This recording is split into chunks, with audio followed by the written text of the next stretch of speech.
Hello, ഏവർക്കും social science പാഠശാലയിലേക്ക് സ്വാഗതം. CBSE 10ാം ക്ലാസ് ഹിസ്റ്ററിയിലെ നാഷണലിസം ഇൻ ഇന്ത്യ എന്ന അധ്യായമാണ് നമ്മൾ ഡിസ്കസ് ചെയ്തുകൊണ്ടിരിക്കുന്നത്. ഇത് ആ അധ്യായത്തിൻ്റെ 2ാമത്തെ ക്ലാസ്സാണ്. ആദ്യ ക്ലാസ് കാണാത്തവർ ദയവായി അതും കൂടി കണ്ടതിന് ശേഷം വരിക. ഏവർക്കും ഒരിക്കൽ കൂടി ക്ലാസ്സിലേക്ക് സ്വാഗതം. 1919 റൗലറ്റ് ആക്ട് എന്ന പേരിൽ ഒരു നിയമം ബ്രിട്ടീഷ് ഗവൺമെൻറ് പാസാക്കിയത് കഴിഞ്ഞ വീഡിയോയിൽ നമ്മൾ കണ്ടതാണ്. ഈ നിയമത്തിനെതിരെ ഗാന്ധിജി സമാധാനപരമായ ഒരു ഹർത്താലിന് ആഹ്വാനം നൽകി. 1919 ഏപ്രിൽ 6-നായിരുന്നു ഈ ഹർത്താൽ നടന്നത്. റൗലറ്റ് ആക്ടിനെതിരെ നാടെങ്ങും പ്രതിഷേധങ്ങളും പ്രകടനങ്ങളും നടന്നു. 1919 ഏപ്രിൽ 10-ന് ഇങ്ങനെ നടന്ന ഒരു സമാധാനപരമായ പ്രകടനത്തിന് നേരെ പോലീസ് വെടിവെച്ചു. ഈ വെടിവയ്പ് ജനങ്ങളെ പ്രകോപിതരാക്കി. ഗവൺമെൻറ്റിനോടുള്ള പ്രതിഷേധത്തിൻ്റെ ഭാഗമായി അവർ പോസ്റ്റ് ഓഫീസുകളും ബാങ്കുകളും റെയിൽവേ സ്റ്റേഷനുമൊക്കെ ആക്രമിക്കുവാൻ തുടങ്ങി. അക്രമ സംഭവങ്ങൾ വർദ്ധിച്ചപ്പോൾ ഗവൺമെൻറ് മാർഷ്യൽ ലോ ഇമ്പോസ് ചെയ്തു. എന്താണ് ഈ മാർഷ്യൽ ലോ എന്ന് പറഞ്ഞു കഴിഞ്ഞാൽ, ഒരു സ്ഥലത്ത് മാർഷ്യൽ ലോ ഇമ്പോസ് ചെയ്തു കഴിഞ്ഞാൽ ജനങ്ങൾ കൂട്ടം കൂടി നിൽക്കുവാനോ സമ്മേളനങ്ങൾ നടത്തുവാനോ ഒന്നും പാടില്ല. അതാണ് മാർഷ്യൽ ലോ. പഞ്ചാബിലെ അമൃത്സർ എന്ന് പറയുന്ന സ്ഥലത്ത് ജാലിയൻ വാലാബാഗ് എന്ന പേരിൽ ഒരു പൂന്തോട്ടമുണ്ടായിരുന്നു, ഒരു പാർക്കുണ്ടായിരുന്നു. 1919 ഏപ്രിൽ മാസം 13-ാം തീയതി ഈ മാർഷ്യൽ ലോ എന്നും പ്രഖ്യാപിച്ചത് അറിയാതെ കുറേ ജനങ്ങൾ ആ പൂന്തോട്ടത്തിൽ, ആ പാർക്കിൽ ഒരുമിച്ച് കൂടിയിരുന്നു. എന്തിനാണ് അവർ വന്നത്? 2 കാര്യങ്ങൾക്ക് വേണ്ടിയാണ് അവർ വന്നത്. ഒന്നാമത്തെ കാര്യമെന്ന് പറയുന്നത് ബൈശാഖി ഫെയർ എന്ന് പറയുന്ന വളരെ പ്രശസ്തമായ ഒരു ഉത്സവം അവിടെ നടക്കുകയായിരുന്നു, ബൈശാഖി ഫെയർ. രണ്ടാമത്തേത് ഗവൺമെൻറ്റിനെതിരെ പ്രതിഷേധിക്കുവാൻ വന്ന ആൾക്കാരാണ്.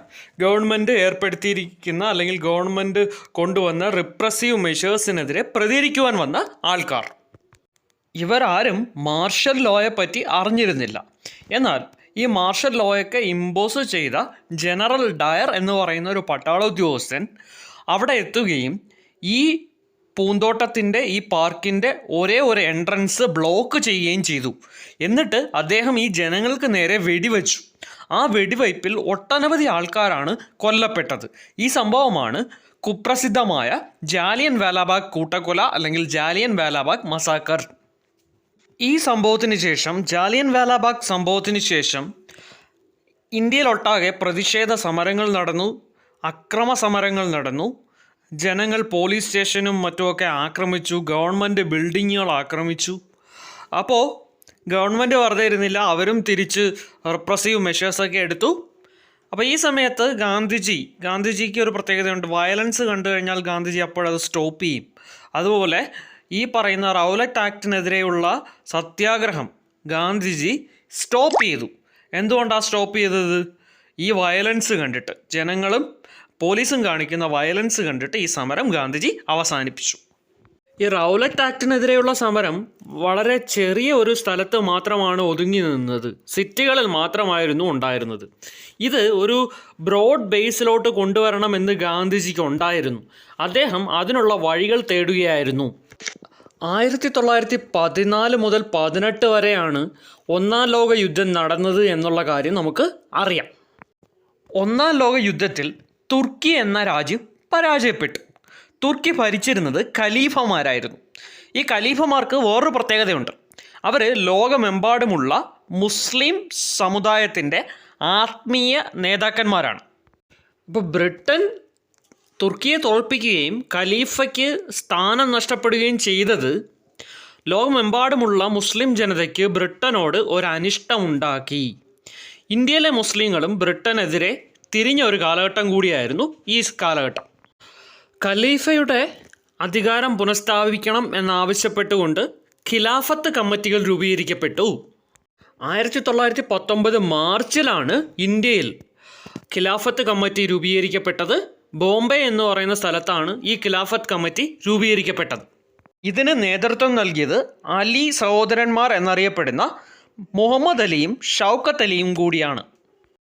അപ്പോൾ ഈ ഖിലാഫത്ത് മൂവ്മെൻറ്റിനെ കൂടെ കൂട്ടിയാൽ ബ്രിട്ടനെതിരെയുള്ള സത്യാഗ്രഹം ഒരു ബ്രോഡ് ബേസിൽ കൊണ്ടുവരാൻ സാധിക്കുമെന്ന് ഗാന്ധിജി വിശ്വസിക്കുകയും അതിനുവേണ്ടി പ്രവർത്തിക്കുകയും ചെയ്തു.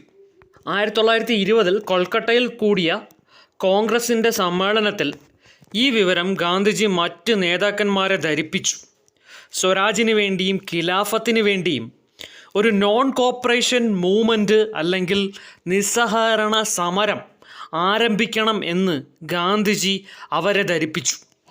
എന്താണ് ഈ നിസ്സഹകരണം കൊണ്ട് അല്ലെങ്കിൽ നോൺ കോപ്പറേഷൻ കൊണ്ട് ഗാന്ധിജി അർത്ഥമാക്കിയത്? ആദ്യം മുതൽ തന്നെ ഗാന്ധിജി വിശ്വസിച്ചിരുന്നത് ബ്രിട്ടീഷ് ഭരണം ഇന്ത്യയിൽ നിലനിന്ന് പോകുന്നത് ഇന്ത്യക്കാരുടെ കോപ്പറേഷൻ അല്ലെങ്കിൽ സഹകരണം ഉള്ളതുകൊണ്ടാണ് എന്നാണ്. ഇന്ത്യക്കാർ സഹകരിക്കാതിരുന്നാൽ ബ്രിട്ടീഷുകാർ കെട്ടുകെട്ടിക്കോളും. ഇതായിരുന്നു ഗാന്ധിജിയുടെ കൺസെപ്റ്റ്. അപ്പോൾ ബ്രിട്ടീഷുകാരെ ഇന്ത്യയിൽ നിന്ന് പറഞ്ഞയക്കാൻ ഏറ്റവും നല്ല വഴി എന്ന് പറയുന്നത് നോൺ കോപ്പറേഷനാണ്. എന്താണ് ഈ നോൺ കോപ്പറേഷനിൽ വരുന്ന കാര്യങ്ങൾ? Non corporation include surrender of titles. ബ്രിട്ടീഷുകാർ നമുക്ക് തന്ന അവാർഡുകളെല്ലാം നമ്മൾ എന്ത് ചെയ്യുകയാണ്? തിരിച്ചു കൊടുക്കുകയാണ്. അടുത്തത് ബോയ്ക്കോട്ട് ഓഫ് സിവിൽ സർവീസസ് എന്ന് പറഞ്ഞു കഴിഞ്ഞാൽ ബ്രിട്ടീഷുകാർ തന്ന ഉദ്യോഗങ്ങളെല്ലാം നമ്മൾ എന്ത് ചെയ്യുന്നു? രാജിവെക്കുന്നു. ബ്രിട്ടീഷുകാർ ചില സ്ഥലങ്ങളിൽ ലെജിസ്ലേറ്റീവ് കൗൺസിൽസ് അല്ലെങ്കിൽ അസംബ്ലീസ് ഒക്കെ രൂപീകരിച്ചിരുന്നു. അങ്ങോട്ട് എലക്ഷൻസ് നടത്തുമായിരുന്നു. ആ എലക്ഷനൊക്കെ നമ്മൾ ഇന്ത്യക്കാർ എന്ത് ചെയ്യുകയാണ്? ബോയ്ക്കോട്ട് ചെയ്യുകയാണ്. ഇനി അതുപോലെ തന്നെ ബ്രിട്ടീഷുകാരുടെ തുണികൾ, boycott of clothes, foreign clothes നമ്മൾ എന്ത് ചെയ്യുന്നു? ബോയ്ക്കോട്ട് ചെയ്യുന്നു. ഇനി അതുപോലെ തന്നെ സ്കൂളുകളും കോളേജുകളും, ബ്രിട്ടീഷുകാർ നടത്തുന്ന സ്കൂളുകളും കോളേജുകളും ഒക്കെ നമ്മൾ ബോയ്ക്കോട്ട് ചെയ്യുന്നു. ബോയ്ക്കോട്ട്, നോൺ കോപ്പറേഷൻ എന്നൊക്കെ ഗാന്ധിജി പറഞ്ഞത് കോൺഗ്രസ്സിലെ എല്ലാ നേതാക്കന്മാർക്കും ആദ്യം ഉൾക്കൊള്ളുവാനൊന്നും ആയില്ല. അവരാദ്യം അതിന് എതിരായിരുന്നു. ഈ ഇലക്ഷന് മത്സരിക്കാതിരിക്കുക എന്നുള്ളതൊന്നും അവർക്ക് അംഗീകരിക്കാൻ കഴിഞ്ഞിരുന്നില്ല. പിന്നെ അതുപോലെ തന്നെ അവർ പറഞ്ഞു ഈ സമരം ചിലപ്പോൾ അക്രമ സംഭവങ്ങളിലോട്ട് നയിച്ചേക്കാം എന്നൊക്കെ അവർ പറഞ്ഞിരുന്നു.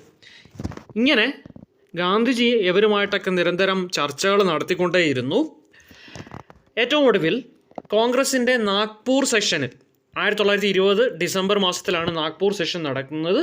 ഈ നാഗ്പൂർ സെഷനിൽ വെച്ചാണ് ഗാന്ധിജി എല്ലാ നേതാക്കന്മാരെയും തനിക്ക് അനുകൂലമായി കൺവിൻസ് ചെയ്ത് എടുപ്പിച്ചത്.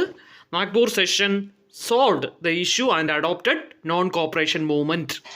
നമ്മളിന്ന് ഡിസ്കസ് ചെയ്തത് ജാലിയൻ വാലാബാഗ് ഇൻസിഡൻറ്റും ഖിലാഫത്ത് മൂവ്മെൻറ്റും അതുപോലെ തന്നെ നോൺ കോപ്പറേഷൻ മൂവ്മെൻറ്റുമാണ്. ഈ 3 കാര്യങ്ങളും ഏവർക്കും മനസ്സിലായി എന്ന് വിശ്വസിക്കുന്നു. ബാക്കി അടുത്ത വീഡിയോയിൽ തുടരും. Thank you for watching this class.